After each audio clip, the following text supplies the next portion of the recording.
This is Leafs Morning Take with Nick Alberga and Jay Rosehill. Now we've got a fight started here right off the bat with Rosehill. 30 minutes of live, nonstop Leafs talk starts now.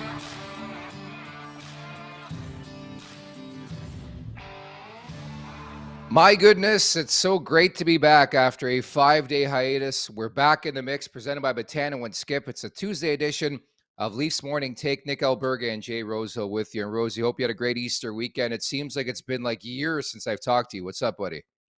It does seem like a while. Let's not forget the Masters. What a wonderful weekend that was. And yeah, it looks like we got a little break before the playoffs ourselves. So something the players could probably use. I'm sure we'll get into that. And it's good to be back, man. That was too long of a break, to be honest with you.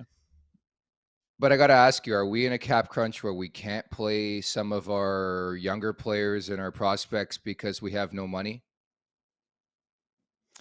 Yes, we are. I think these guys would like to have a little time off before the playoffs, but not possible, man. I like getting close to the cap and using what you got allotted to you. But when you're within a couple $1,000, it's like, Jesus, you're playing with fire there, man. Yeah, it certainly is. And we'll get into that conversation about the fact they couldn't recall Joseph Woll. I get why they did it, but now they're fighting every night and every game with 2 games remaining, including tonight against Tampa Bay Lightning, for somebody to back up, for somebody, quite frankly, to play goal. There's a lot of questions coming out of Tampa going into tonight's game. Who starts in between the pipes, especially when Elias Samsonov got the call last night. He was outstanding. Remember to subscribe, tap that like button, leave us a review wherever you're checking us out. At the Leafs Nation 401 on YouTube. Additionally, we're available wherever you find your podcasts. And don't forget to visit theleafsnation.com for the very latest on all things Toronto Maple Leafs.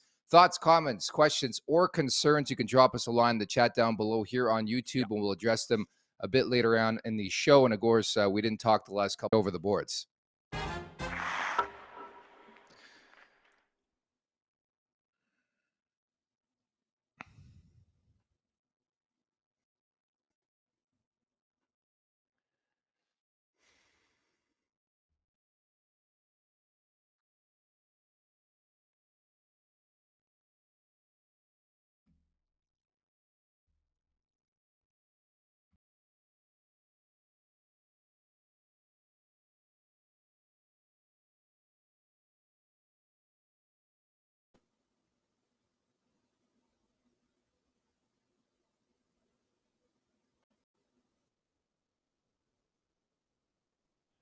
I don't hear anything. I'm back. Hello? What's up, buddy? Okay, yeah. Sorry, folks. I think we had a bit of a crash off the air. But Rosie, just getting your quick remarks here on Matthew Knies, his NHL debut, and John Tavares winning it. The outcome really wasn't a big story, but certainly we were waiting to see what Matthew Knies did in his debut. Yeah, a lot of attention towards the kid. I was excited to get him in there, and expectations can't be on the first game. I think you have to temper expectations, but at the same time, he's a very good player, and there are some expectations that he can be a factor, certainly in the future, whether that's soon or not, yet to be seen. But it was nice to see him out there, and man, he can handle that puck down low. He can handle it along the boards. He's a body that can't get pushed off the puck, and he had some really good shifts. He easily could have been on the score sheet, easily.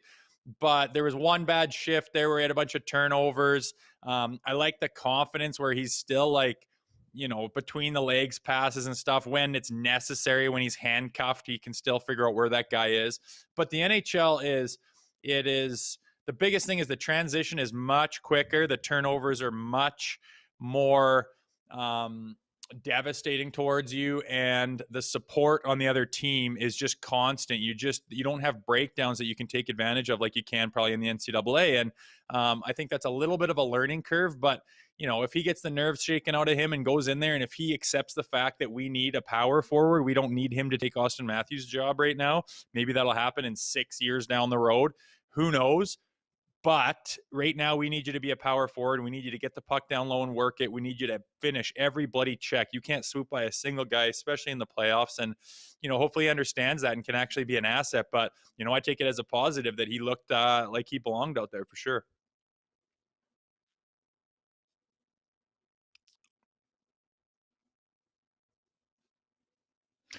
So 13:09 of ice, a hit, a block.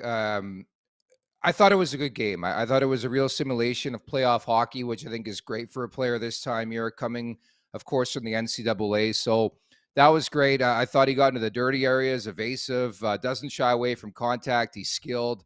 I think obviously there's a really, really good opportunity, Rosie. I think ultimately what will happen to start, he'll be on the outside looking in game one of the Stanley Cup playoffs with the ability to potentially move in that lineup, whether it be an injury or a player's not playing well. Is that the way you see it as well? Yeah, potentially. I haven't gone in there. It's such a clusterfuck right now trying to figure out this whole lineup and who's even there and available and where Simmer is and this and that. And we'll see. I got to get down to it and crunch the numbers, which I think I'll do after the season, and just try to figure out exactly what I think that lineup will be. But more than likely outside looking in.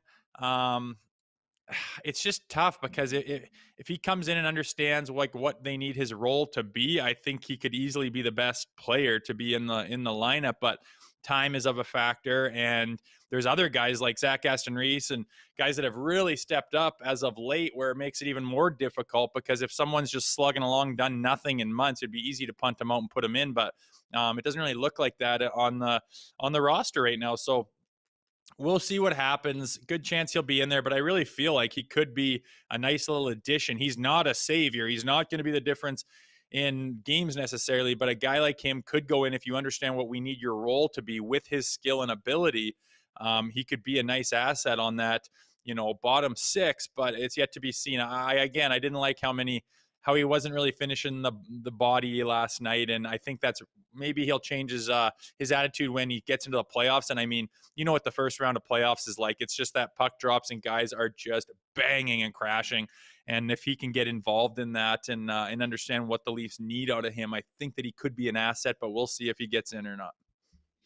I like the fact that they utilized him in different spots in the lineup. I know he played predominantly on that third line, but we saw him at bits and pieces with guys, the playmakers, the money makers, if you will, the Matthews of the world, the JTs, the Marners. Like, they got a legitimate look. And again, against a desperate opponent in Florida who had a lot to play for, I actually appreciated a debut more against a team like that than more that they'll see against a team like Tampa or even the New York Rangers, teams who know they're in, who know they're going to the Stanley Cup playoffs. A bit of a different feel. So he got as close to a feel as a Stanley Cup playoff game as you can get. And that's another positive to grab. Yeah, for sure. It wasn't a throwaway game. It's nice to play teams that are playing for something, especially in that situation, like you say, where he gets involved and can feel what it's like to be a more intense game. And I mean, he's played a lot of intense hockey. I mean, that Frozen Four, those guys are going hard. I know it's not the NHL, but he's played in the Olympics. He's played in, his resume is quite long as far as important and intense hockey that he's played, which is only going to serve him well. But again, it remains to be seen if there's a spot in this roster for him. But I mean, down the road, I think he's going to be one of the big fellas. He's going to be a top six forward. And I mean, I don't think his game is Austin Matthews. I think it's, I don't know, maybe more Ryan O'Reilly, or it's tough to say, but he's a big power forward, big down low with the net, can keep the puck down low and find the space and make the plays. And I'd like to see him bang and crash a little bit more. I think he should have been. I mean, I doubt he needed to do any of that in college, but it'd be nice if he understood what needs to happen in the playoffs, especially for this roster, and to bring a little bit of that physicality, and would be ideal for me personally. Yeah, the comp being thrown out there is Alex Killorn, who we might see tonight, who's in a contract year for the Tampa Bay Lightning. And it's not too shabby, right? A guy who plays with pace and presence. And again, I do think he's got maybe a bit more skill than, say, like an Alex Killorn, but it's definitely the type of player that could benefit on this Leafs roster, obviously, from the skilled guys and the big boys. So we'll see if Knies gets back in there tonight against Tampa. We'll get to that game momentarily. But Rosie, I want to dive in more into what happened over the weekend. So we see Jett Alexander from the University of Toronto somehow find his way into a game, a 7-1 beatdown of the Montreal Canadiens, plays the last 1:10 of that game almost by default. I will defer to you on this first and foremost to get the first reaction because you played in the NHL. How did you feel about this guy playing in an NHL game on Saturday night? Yeah, I had mixed feelings about it. First off, you think, man, that's cool. Good for him. What a story. What a thrill for him.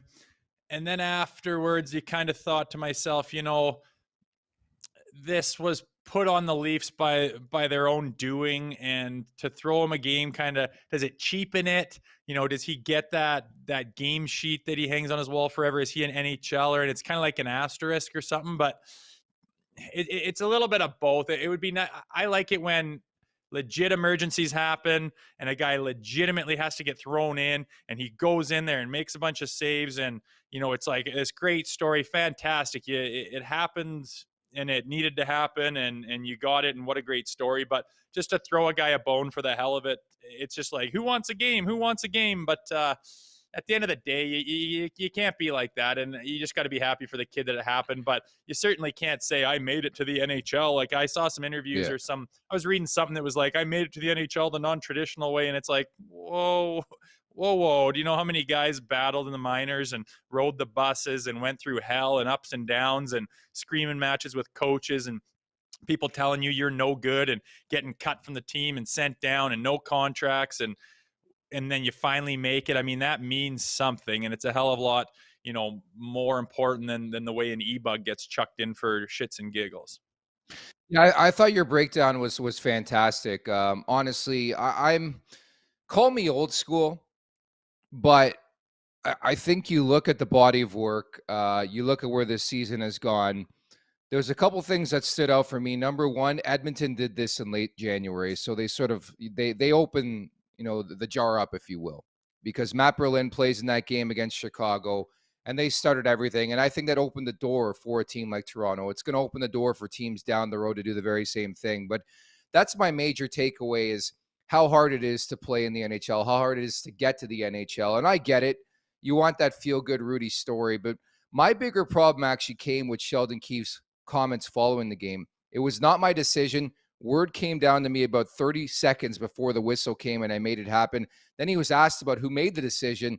He responded with, that's not important. So if you go back to January when Edmonton, they were asked about it, from the sounds of it, it was the leadership core, McDavid and Draisaitl and company, that said, you know what, put the kid in. So that's my concern, is like the conversation being had in the media. I get why it happened, but it was also the game was in hand. And then on top of that, we haven't addressed it. Chris Weidman was pretty pissed after that game, who plays for the Habs. Yeah, I don't give a shit what Weidman says. You're down 7-1 and then you're going to bitch about it. I always hate that. Like, you're disrespecting us. Fucking, you're down 7-1. Just shut up. You're taking your lumps anyways. The team can do whatever they want. If they want to fucking work their first unit against you and get something going, fuck you. Don't be down 7-1 then. Like, I can't stand it when guys are getting shelled and then they bitch about what the team did during that. It's annoying, and got no fucking time for that. Don't be down 7-1 fucking Habs against their arch rivals. I mean, they hate each other. You think they're gonna, it's not about respect or anything. It's about, you're thinking about yourself, and forget that stuff. But as far as chucking them in, who would have sent that? I was trying to figure that out. I don't think it was the players saying throw them in. The word came down from up top is how I read it. And for all I know, they're thinking they might need to use some emergency backups in the future, and they want to toss this guy a bone and let everyone else in the GTA who's got some goaltending experience to maybe give them a call and say, I want to be an e-bug, and they can get the best emergency backup on call that they can possibly get, because they think they're going to have to use him, a la Matt Murray being out all the time. So that's the only thing I can think of. Other than that, I don't know who would have wanted that or thought that was cool. Maybe just a guy had a heart and said, throw the kid in for a minute and a half. I'm not sure. Yeah, it really is puzzling. And again, it gets into a bigger question about the NHL and should it modify the whole e-bug thing to ensure an NHL caliber goalie is actually playing, because a lot of this has to do with the salary cap situation. They signed Matthew Knies, so they elected to use that cap space to sign Knies. We even saw last night the backup. It was Nick Chenard. And I actually think there's a legitimate shot this Chenard guy starts tonight against Tampa Bay Lightning. They're playing in the first round for a variety of reasons. We talked about Samsonov last night. Still looks like something's going on lower body-wise. The last thing you want to do is play him in a back-to-back. And number two, I mean, these are throwaway games. They don't matter whatsoever. I think the key here is to get him there. I would just love an update on Matt Murray one way or another. Like, where is this guy, Rosie, honestly? I don't know, dude. There was some talk over the weekend where he was about to play and then last minute couldn't. Like, I have never seen this shit. I've seen 1,000 guys be hurt, 1,000 guys who are prone to injury, and I've just never seen, like, it's always a clear-cut decision on whether you're playing or not. And it sounded like Murray was like on the cusp of getting his shit on to go out for a warm-up again, and then couldn't, which I've just never seen before. I would love to know what's going on behind the scenes, but obviously very unreliable. I have no idea who's going to play tonight, but I would rather get shelled 7 red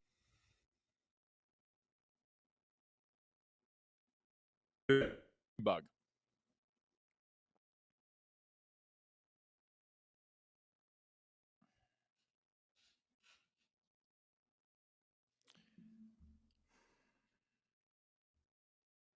Can you hear me, Rosie? Yeah, I'm good now. Fuck, this is annoying. Yeah, I hear you. Technology. So we're going to move on to this dress rehearsal game, Tampa and Toronto. What's your expectation? What's your 16-3 and Nick Chenard playing in this game? But like, what's your expectation? Can they set a tone? I know they're playing Tampa next week to start, right? Yeah, I don't know. Like, I'm not sure if you caught that with the internet acting up and everything, but we expected everyone to be in the press box tonight and just let this game be thrown away, and that's not the reality anymore.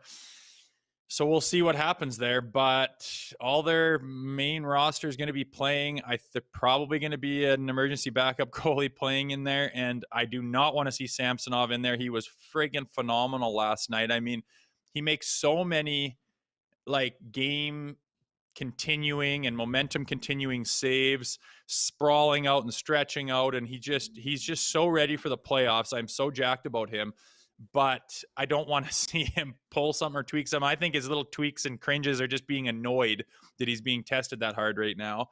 And I don't know. I think you're gonna have to just have a throwaway game where you put an e-bug in and see what the hell happens. But it's just kind of annoying that we even have this game scheduled, because I just want the Tampa Bay Lightning just to not even be in our minds until we finish this season, get our roster together, get ready, press go, and fucking see them, and let's rock and roll. But whatever does happen tonight, I think is totally irrelevant.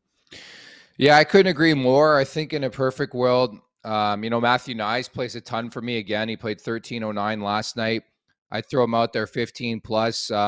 I think there's a way to set a tone. There's a way to play that style that will make you productive and successful in the Stanley Cup playoffs. But I think you have to be smart. Like, for example, I wouldn't play Mitch Marner on the PK. I know you don't want to show Tampa anything, but you also want to escape this game with full health intact. Like we even saw last night, Jake McCabe had to leave for stitches. He came back.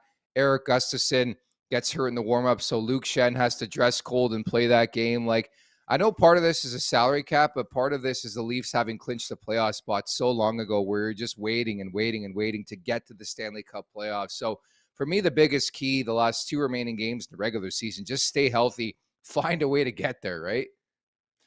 Yeah, for sure.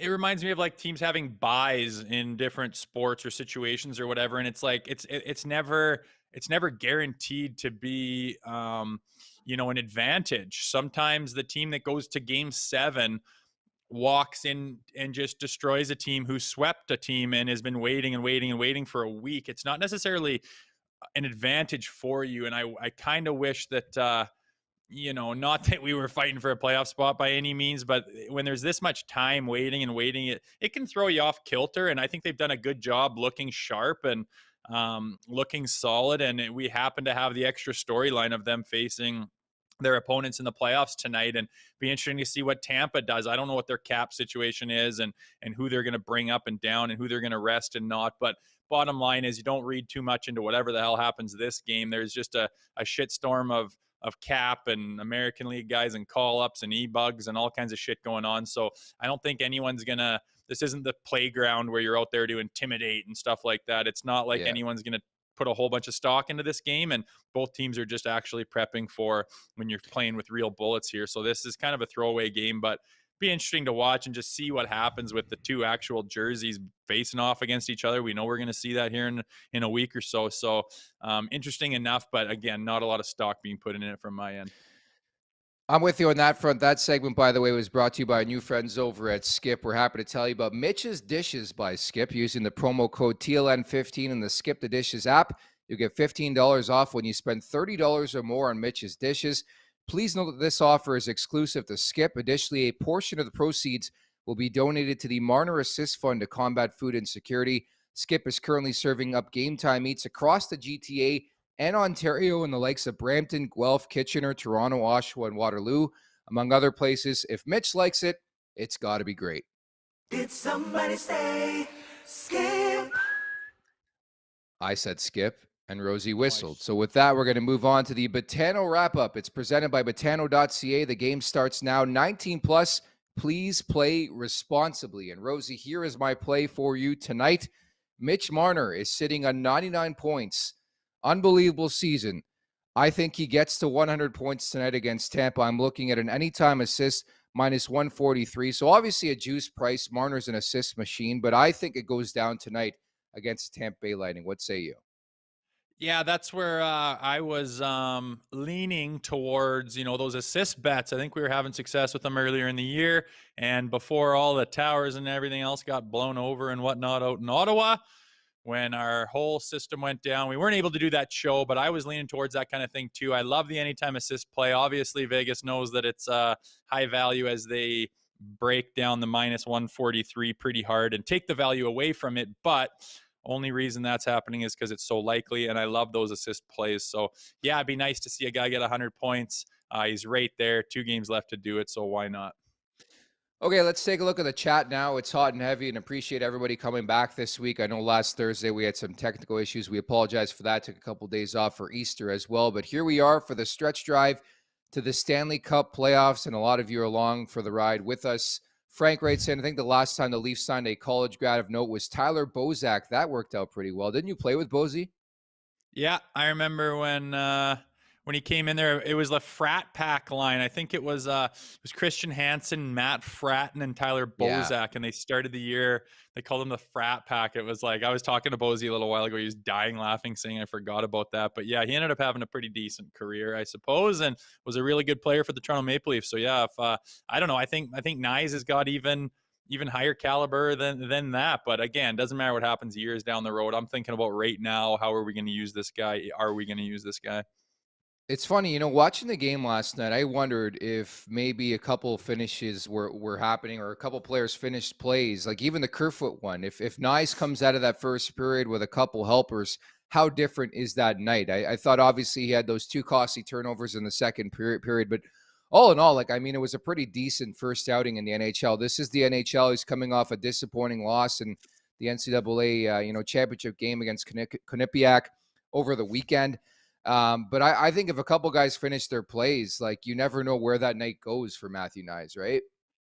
Yeah, totally. It could have been a different story, and some things are out of your control. But he had the potential to get on the score sheet, no question. I mean, I thought that he looked good, minus that one shift where he had a couple bad turnovers, and I mean, that's the kind of shit that happens, and that just really showcases the NHL. When you make a mistake, it's often in the back of your net, actually, and it wasn't even that costly. A couple shots against, and they kept her in the D zone. When he's up by the blue line, you got to make sure you get that thing out, and I'm sure he knows that. But if that was the worst that happened out of getting chucked into the NHL with the highest expectations of anyone in a long time, I consider it a success, and I think he's only going to build from there.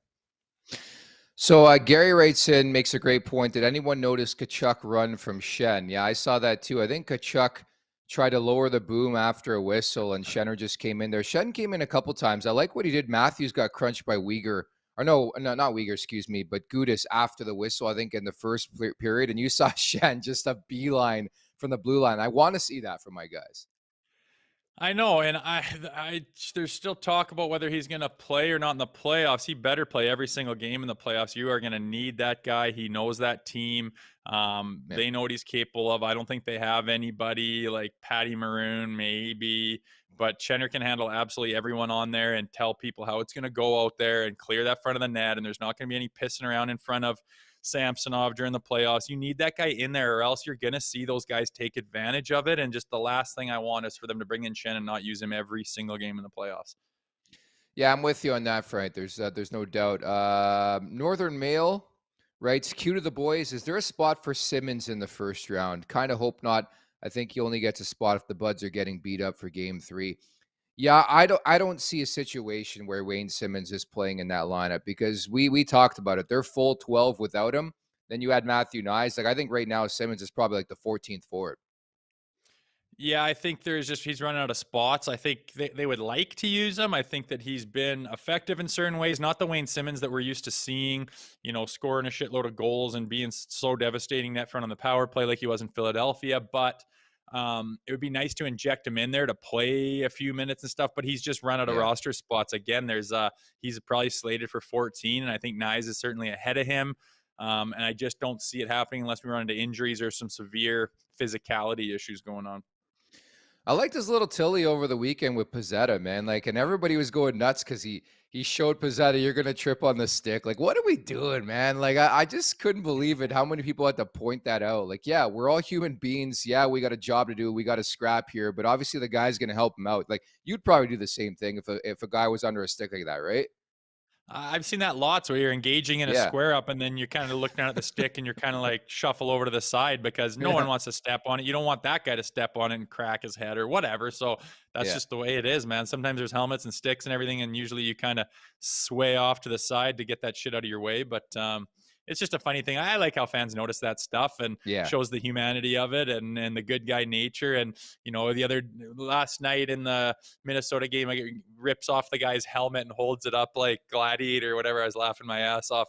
I mean, some of that stuff's just extra fun for the guys that aren't actually in the arena anymore watching, having entertainment out of it.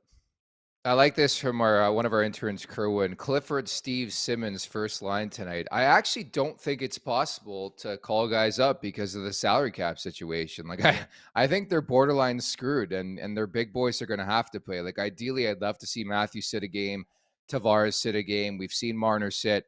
We've seen Nylander sit. They can't even recall a goalie, man. So, like, it is what it is. I think I just cross my fingers, try not to watch the game because I don't want anybody to get hurt for next week.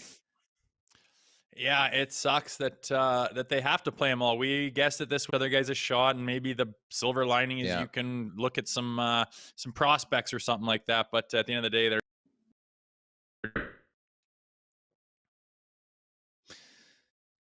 so lastly, we'd just like to apologize for the technical difficulties on today's show. We will get to the bottom of it. Having said that, we're going to leave it at that for today, Rosie. Coming up tomorrow, I know we teed this up last week, and then we had sort of a storm hit here in Eastern Canada, so we couldn't do the show last Thursday. But your former teammate, Tim Stapleton, is going to drop by tomorrow, so we'll look at the Leafs moving forward, and we'll look back at the past. Guaranteed right now, I will be asking a question about the Atlanta Thrashers. Former Thrasher, Tim Stapleton. Yeah, for sure. Stapes Buster, he's going to come on. He's an animated guy. His interview with Spit and Chicklets made a big splash. And anyway, he's his Leafs connection is that he was in this exact situation where he got signed out of college and he got a bunch of games, and it was a cool memory for him. So we'll pick his brain about what that was like. Sounds good. Many thanks to producer Alex. Thanks everybody in the chat. It was red hot today. Bring it tomorrow again. We'll break down this game against Tampa. We'll look forward to the season finale against the New York Rangers coming up on Thursday. And I'm sure over the next couple days, we'll get a schedule as to what it will look like for game 1 and 2 in Toronto next week between the Leafs and the Tampa Bay Lightning. For Jay Rosehill, I'm Nick Alberga. Thanks so much for watching and listening. Take care.